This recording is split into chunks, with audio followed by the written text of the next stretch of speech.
नमस्कार, मैं हूं आपके साथ मयंक। आज 21 अप्रैल है और पिछले चंद घंटों के अंदर ईरान और अमेरिका के बीच जंगी हालात जो हैं, इसमें क्या बड़े मोड़ आए, क्या बड़े फैसले हुए, इससे जुड़े सारे अपडेट मैं आप तक पहुंचाऊंगा। और इसके अलावा ये भी बताऊंगा कि आज का दिन इस जंग के लिहाज से निर्णायक क्यों साबित होने वाला है।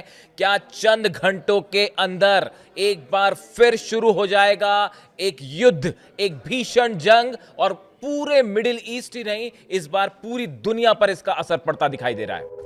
देखिए, अब से चंद घंटे बाद अमेरिका और ईरान के बीच जो सीज फायर है वो खत्म होने वाला है, उसका वक्त खत्म हो जाएगा। ऐसे में माना जा रहा है कि आज से ही ईरान और अमेरिका के बीच एक बार फिर बड़ी जंग छिड़ सकती है।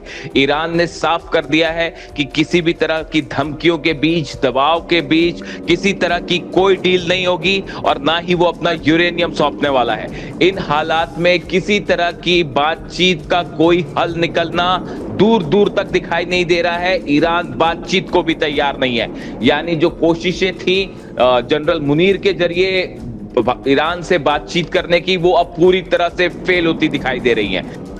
इन्हीं बीच बड़ी खबर आई है हॉर्मुज से ईरान के जहाज पर जिस तरह से कल अमेरिका ने कब्जा किया, उसके बाद ईरान ने उसका बदला लिया है। ईरान ने ड्रोन्स के जरिए अमेरिका के 4 जहाजों को निशाना बनाया है। इस तरह की खबर ईरान के हवाले से आ रही है, ईरानी मीडिया के हवाले से आ रही है। ईरान ने बड़ी ड्रोन स्ट्राइक की और 4 जहाजों पर हमला किया, उसे एग्रेसिवली वार्निंग करते हुए पीछे धकेल दिया।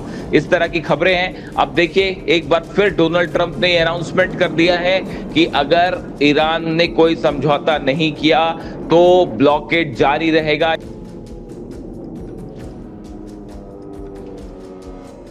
देखिए, इसी बीच एक बेहद अहम खबर, पहली बार चीन ने डोनाल्ड ट्रंप को सीधा धमकी दे दी है। चीन ने कहा है, आग से मत खेलो ट्रंप, वरना जल जाओगे। देखिए, फिलीपींस, अमेरिका और जापान, इन तीनों ने मिलकर, 3 देशों ने मिलकर एक वॉर ड्रिल शुरू की है और इस वॉर ड्रिल से चाइना, चीन बेहद नाराज है। देखिए, 2 घटनाएं ऐसी हुई। एक तो ये अमेरिका की वॉर ड्रिल और जिस तरह से ईरान के जहाज पर हमला हुआ कल, इन दोनों ही घटना से बताया जा रहा है कि चीन बेहद नाराज है।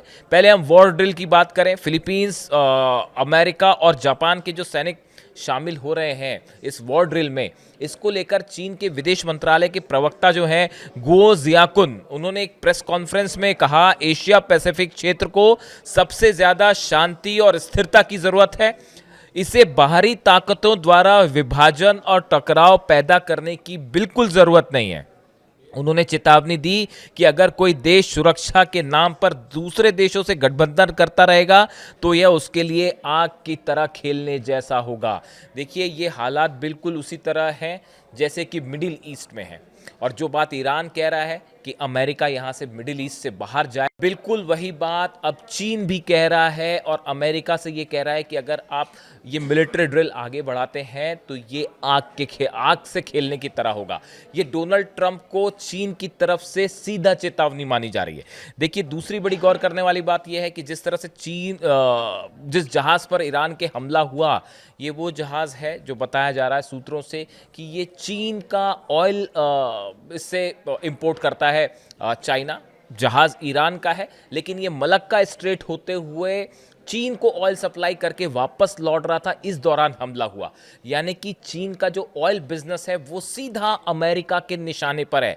वेनेजुएला के बाद ईरान से तेल का व्यापार रोकने की कोशिश, इससे अमेरिका से सख्त नाराज है चीन। और बताया ये जा रहा है कि जो हालात हैं उनके बाद एक बड़ी जंग की तैयारी चीन ने भी शुरू कर दी है। मैं पहले भी आपको इस बारे में बता चुका हूं और अब खबरें जिस तरह से सामने आई हैं कि 4 से 6 कार्गो जेट्स लैंड हुए हैं तेहरान में, जिन्होंने चाइना से टेक ऑफ किया था। उनके ट्रांसपॉन्डर्स बंद थे और लैंड किया। बताया जा रहा है बड़ी संख्या में डिफेंस मिसाइल सप्लाई की गई हैं चीन के जरिए।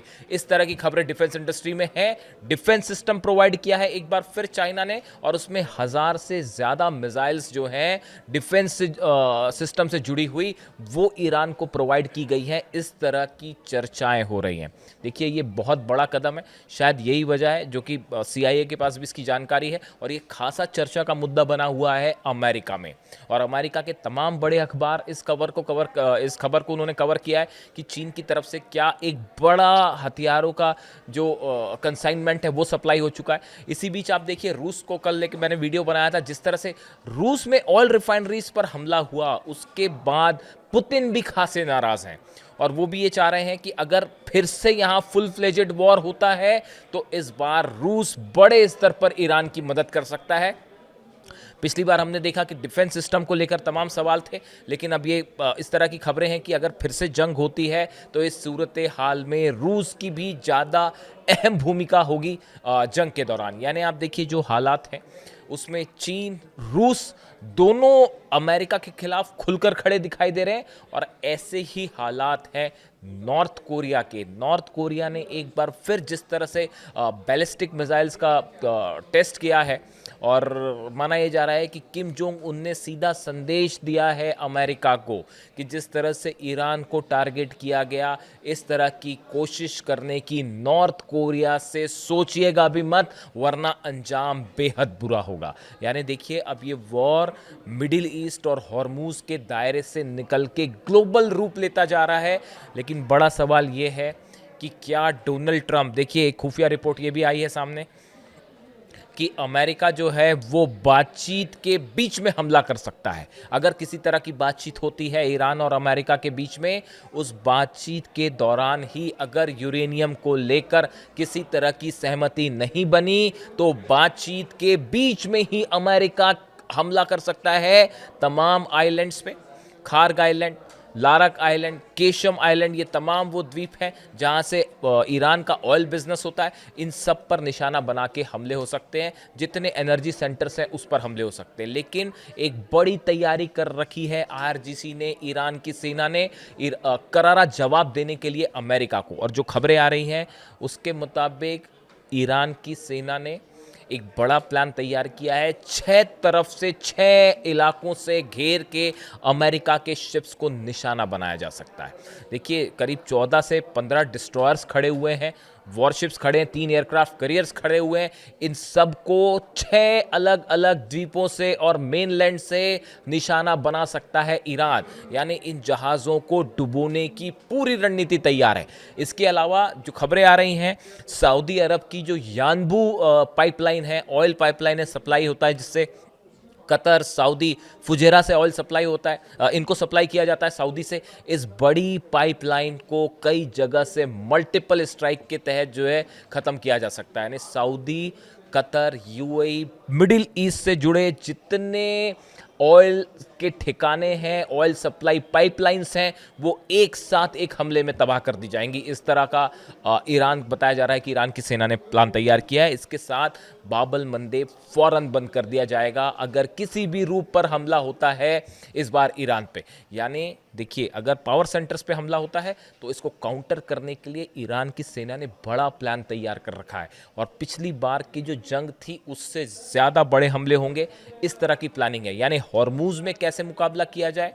खबरें तो ये भी आ रही हैं कि कल जब जहाज़ पर हमला किया तो ईरान की सेना फ़ौरन जवाब देना चाह रही थी, लेकिन उस जहाज़ में बताया जाता है कि जो क्रू मेंबर्स थे उनको किसी तरह का नुकसान ना हो, इसलिए ईरान की सेना रुक गई। वरना जैसे ही अमेरिका ने जहाज़ को कब्जे में लेने की कोशिश की थी, उसी समय ईरान की सेना तैयार थी जवाब देने के लिए मिसाइल्स के ज़रिए।